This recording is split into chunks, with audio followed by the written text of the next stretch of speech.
Hello dear students, today our topic is torque.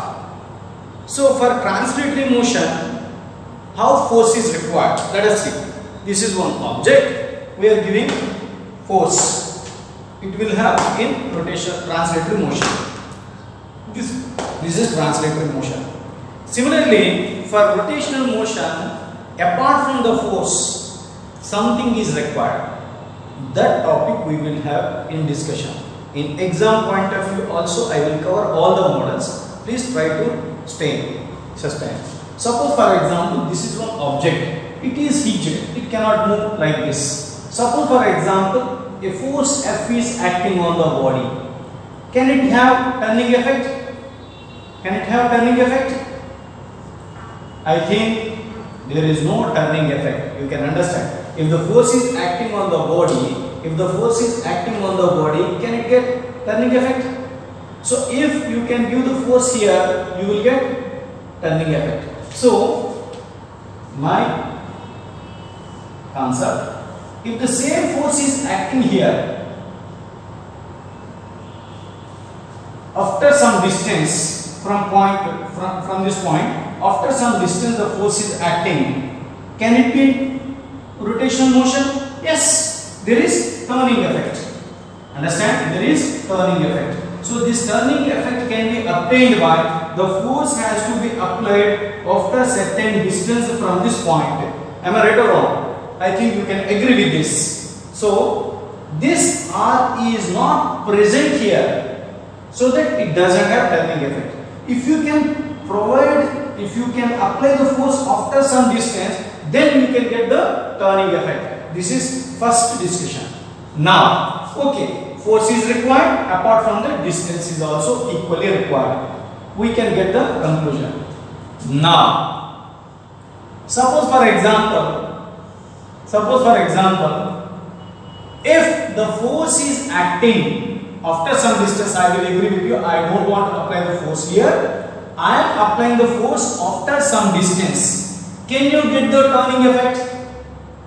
No turning effect. Why? Because force is acting some distance, but this distance vector and force vector parallel to the, because if R bar is parallel to F bar, there is no turning effect. Understand? You cannot expect the turning effect. Then what? What is the conditions required? So, if the force is either this direction or that direction, so then you can expect the turning effect. I think you can understand the force and distance are not sufficient.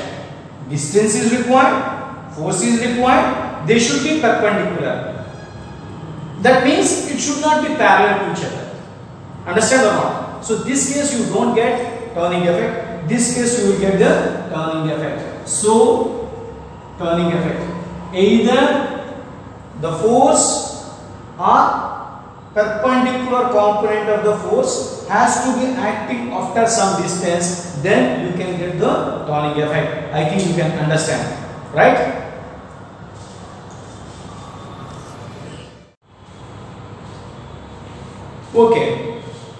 Okay, we have a discussion. The force and distance should be perpendicular to each other, right? The force and distance should not be parallel to each other, right? But the problem is that, come to the point. In this case, this force vector is neither parallel to R and perpendicular to R. Then what? How can we assess? Then this force has to be divided into the components F cos theta and F sin theta. One component is parallel to the R distance vector, and one component is perpendicular to the force vector. Understand or not? One component is parallel to the R and one component is perpendicular to the R. Already we have a discussion.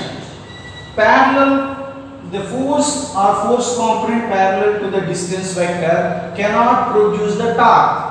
The perpendicular force or perpendicular component of the force force can produce the turning effect. So it cannot produce the turning effect. So this F sin theta can produce the turning effect like this. So therefore the torque tau can be taken as Rf sin theta. I hope you can understand. Since this is a vector, R bar can be taken as R bar cross F bar. This is the cross product. Now the discussion.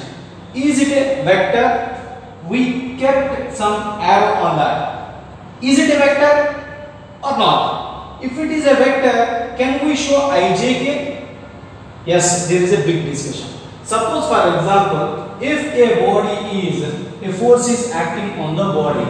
Suppose a force is acting on the body like this. Understand? It can turn like this. So R and F together it will give anti-clockwise motion. What kind of motion it is giving? Anti-clockwise motion. So, and this torque can be taken as 90 degrees RF. This can be called as anti-clockwise torque. Suppose in the second case, we can, F is acting in this direction. It gives turning effect in this direction. This is clockwise torque. Are you able to understand? Clockwise torque. Therefore, torque tau is equals to Rf. Are you getting my point? But anti-clockwise and clockwise is the not the regular sign convention of ijk. So generally the vectors has to be represented in the form of standard format ijk, unit vectors along x-axis, y-axis, z-axis. But clockwise and anti-clockwise is not the unit vectors. So we have to convert these directions into our standard format ijk. How it can be? Could you understand or not? How it can be? Now we can do that.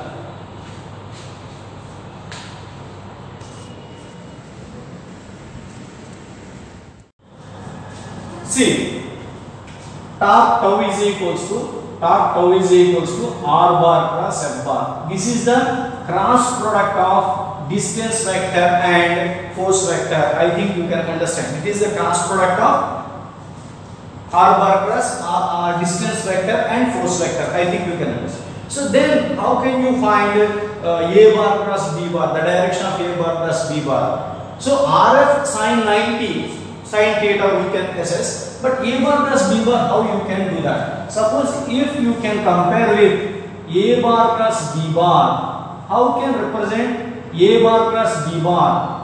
Okay, so let us see. This is a plane. This is a plane. Understand? This is a plane. This is A bar and this is B bar. Okay. Then A bar plus B bar is perpendicular to A bar plus B bar is perpendicular to both vector B bar as well as A bar. It is perpendicular to the plane of AB.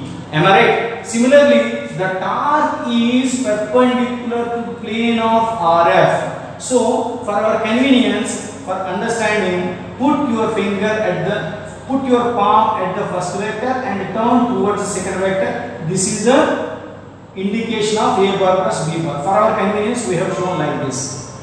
Are you able to understand? Put your palm towards A and then turn towards B. This palm indicates A bar plus B bar, that is A bar plus B bar. Similarly, in our concern, how to take the direction of torque. Suppose for example, I will give you, already we have a discussion, this is the rod. Okay, the force F is acting. The force F is acting at R perpendicular distance. Are you getting my point? Already we said it is anti-clockwise torque. Whatever it is, we want to show in terms of ijk, unit vectors. So torque tau is equals to R bar plus F bar. Already we have a discussion. So when compared to this theorem, put in the direction of R, then turn towards F. Put in the direction of R and turn towards F. This is torque. So therefore torque is outwards. So for example, this is I, this is J. So I will show torque tau is equals to R, F, R. In in what direction? I cross F in what direction? J. Therefore, tau is equals to RF I cross J, that is K. K means that is outward. Put in the direction of R and turn towards F. This is torque direction, that is outwards the plane. Outwards the plane means K vector. Are you getting my point? Similarly, we will have a discussion. This is the rod, the same manner. This is the rod. The force is acting in this direction at perpendicular distance.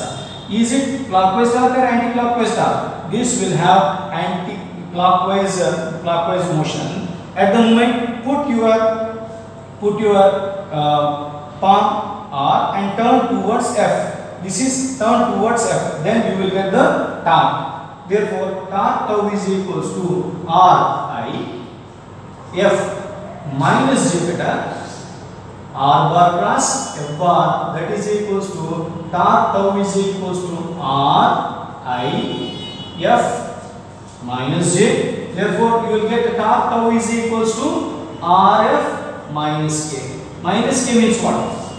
Into the plane. Into the plane. Put R and turn towards F. This is into the plane. Therefore, you can take torque in this direction into the plane. This is outwards the plane. This is into the plane. This is outwards. Outwards means outwards. That is anti-clockwise torque. Anti-clockwise torque. Understand? Anti-clockwise torque. This is inwards. That means clockwise torque. I think you can understand. Like this, we should have some sign convention. We need not follow this thing only, but this is one of the best sign convention out of all. I think you can understand.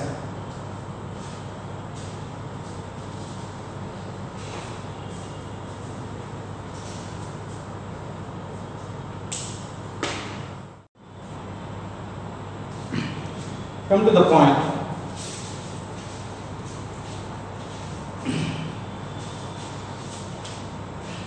See, come to the point. What torque will do? What are the physical quantities will be obtained by the torque? So basically, what is torque? If a force is acting at some perpendicular distance to an object, so it gives a turning effect. So what is things are happening? If the body is moving in this direction, this particle will be circular motion, this particle will be in circular motion, this particle will be in circular motion. So all the particles are moving in the circular motion. So this kind of motion, this kind of acceleration, tangential acceleration, what we can call as tangential acceleration. For tangential acceleration, there is a formula R alpha. Suppose it is rotating with an angular acceleration. If it is rotating with an angular acceleration alpha, then this point will have the tangential acceleration at is equals to R alpha. Are you able to understand or not? So this effect, this is the tangential force. Therefore, it gives tangential acceleration. This tangential force at is equals to Ft by m.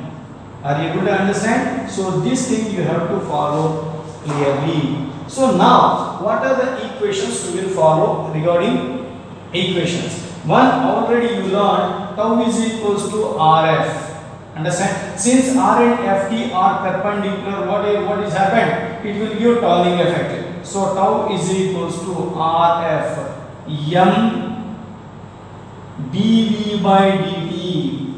This at also can be written as dv by dt. If it has a velocity v, this particle has a velocity v, that can be taken as dv by dt. So torque tau is equals to r m d by dt of v is equals to r omega. This is r, this is angular velocity omega, then r omega. Then you will take torque tau is equals to mr square d omega by dt.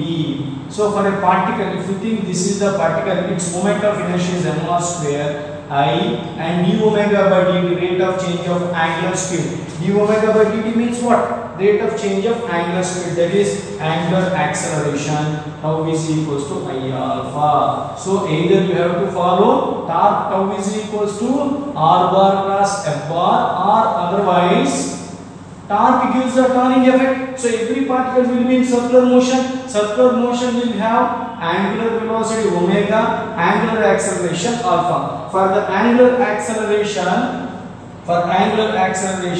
torque will be tau is equals to I alpha. Are you able to understand? These two formulas you have to follow. And apart from that, torque will have one more formula. Torque tau is equals to dl by dt, rate of change of angular momentum. Why? How can you take rate of change of angular momentum? Torque tau is equals to I alpha. Alpha means what? Omega 2 minus omega 1 by t. That is nothing but d omega by dt is nothing but alpha. So torque tau is equals to I omega 2 minus I omega 1 by t. This is angular momentum. Final angular momentum minus initial angular momentum. Tau is equals to dl by dt, or otherwise torque tau is equals to rate of change of angular momentum. So three equations you must follow. One, R alpha. Second, tau is equals to I alpha. Third one, rate of change of angular momentum. Such a way you have to follow three equations for the torque. One is torque tau is equals to Rf. Second one, tau is equals to I alpha. Third one, torque tau is equals to rate of change of angular momentum. Such a way, three equations you must follow. I hope you can understand.